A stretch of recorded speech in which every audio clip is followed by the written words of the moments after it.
পিতামাতাকে বৃদ্ধাশ্রমে প্রেরণ করা যাবে কি? কোনো ইমাম সাহেব যদি তাবিজ কবজ লেখে বা কবিরাজি করে তাহলে তার পিছনে সালাত আদায় করা যাবে কি? জুমার দিনে সূরা কাহাফ তেলাওয়াত করার কোনো ফজিলত আছে কি এবং এটা আমরা কখন পাঠ করব? পিতামাতাকে বৃদ্ধাশ্রমে প্রেরণ করা যাবে কি? কোনো মুসলিম পিতামাতাকে বৃদ্ধাশ্রমে পাঠাতে পারে না। তবে পিতামাতাকে বৃদ্ধাশ্রমে পাঠানোর বিষয় দু ধরনের হতে পারে।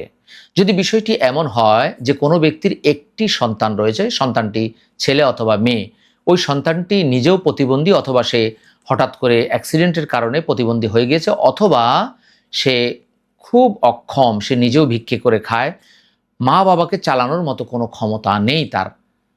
আবার এলাকায় সুন্দর একটি বৃদ্ধাশ্রম রয়েছে, যদি সে মা বাবার সাথে সলা পরামর্শ করে যে আমি তোমাদেরকে চালাতে পারছি না অথবা আমি নিজেই চলতে পারছি না অথবা আমি নিজে প্রতিবন্ধী অথবা আমার মাজা ভেঙে গেছে, মাজার হাড় ক্ষয় হয়ে গেছে, আমার হার্টের সমস্যা, কিডনির সমস্যা, আমার ডায়াবেটিসের সমস্যা, এমত অবস্থায় আমি তোমাদেরকে সেবা যত্ন করতে পারছি না, কিন্তু আমাদের এলাকায় একটা বৃদ্ধাশ্রম আছে, সেখানে যদি প্রেরণ করা হয়, আমি খোঁজখবর নিয়ে দেখেছি যে তারা খুব ভালো যত্ন করে, তোমরা কি সেখানে যাবে? যদি মা বাবা এতে রাজি হয় তাহলে তাদেরকে বৃদ্ধাশ্রমে পাঠানোয় কোনো গুনাহ বা কোনো দোষ নেই।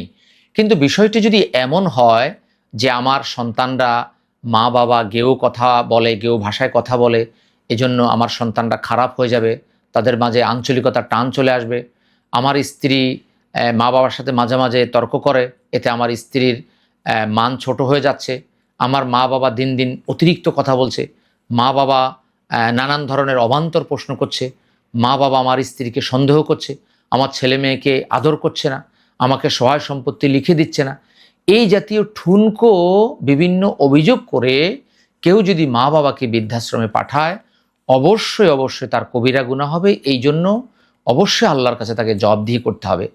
17 নম্বর সূরার 23-24 নম্বর আয়াত, সূরা বানী ইসরাইল, সূরা আল আনকাবুত 29 নম্বর সূরার 8 নম্বর আয়াত, সূরা আল আহকাফ 46 নম্বর সূরার 15 নম্বর আয়াত, এছাড়া আরও অনেকগুলো আয়াতে আল্লাহ তাআলা মা বাবার সেবা করার জন্য, মা বাবার অধিকার রক্ষা করার জন্য নির্দেশ দিয়েছেন। অতএব মা বাবার সেবা করা, মা বাবার কাছে থাকা, মা বাবাকে ভালো জীবনযাপন করানো, এটা প্রত্যেকটি সন্তানের দায়িত্ব এবং কর্তব্য।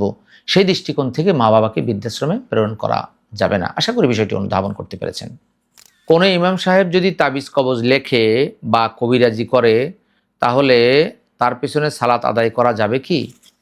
কোনো ইমাম সাহেব যদি তাবিজ কবজ লেখে, যেটা মশহুর বা জমহুর আলেম ওলামাগণের নিকট নাজায়েজ এবং হারাম কাজ, তাহলে অবশ্যই তার পেছনে সালাত আদায় হবে না। যদিও আমাদের হানাফি ফিকের অনেক আলেম বলেছেন যে যদি কোরআনের আয়াত দিয়ে লেখে তাহলে জায়েজ হবে, কিন্তু রাসূলুল্লাহ সাল্লাল্লাহু আলাইহি ওয়াসাল্লাম থেকে এ জাতীয় কোনো অনুমোদন পাওয়া যায়নি। একজন সাহাবীর নাম উল্লেখ করা হয় যে তিনি তার সন্তানদের গলায় পাতায় বিভিন্ন আয়াত লিখে ঝুলিয়ে দিতেন, এটা তার ব্যক্তিগত বিষয়। রাসূলুল্লাহ সাল্লাল্লাহু আলাইহি ওয়াসাল্লাম থেকে নামিমা বা তাবিজ ঝুলানো এটা নিষিদ্ধ করা হয়েছে।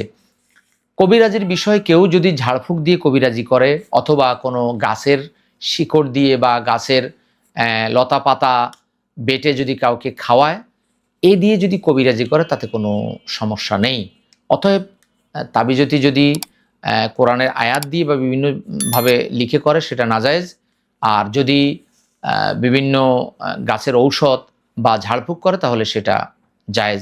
যদি গাছের ঔষধ দিয়ে বা ঝাড়ফুঁক করে করে তার পিছনে সালাত আদায় করায় কোনো দোষ নেই।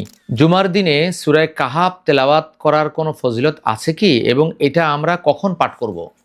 জুমার দিনে সূরা কাহাফ পাঠের ফজিলত রয়েছে। রাসূলুল্লাহ সাল্লাল্লাহু আলাইহি ওয়াসাল্লাম বলেছেন, বাইহাকির বর্ণনায় এসেছে, জুমার দিনে কেউ যদি সূরা কাহাফ পাঠ করে তাহলে পরবর্তী জুমা পর্যন্ত মাঝখানের সময়গুলো তার জন্য নূর হয়ে যাবে তথা হেদায়েতের নূর হয়ে যাবে, আল্লাহ সন্তুষ্টির নূর হয়ে যাবে।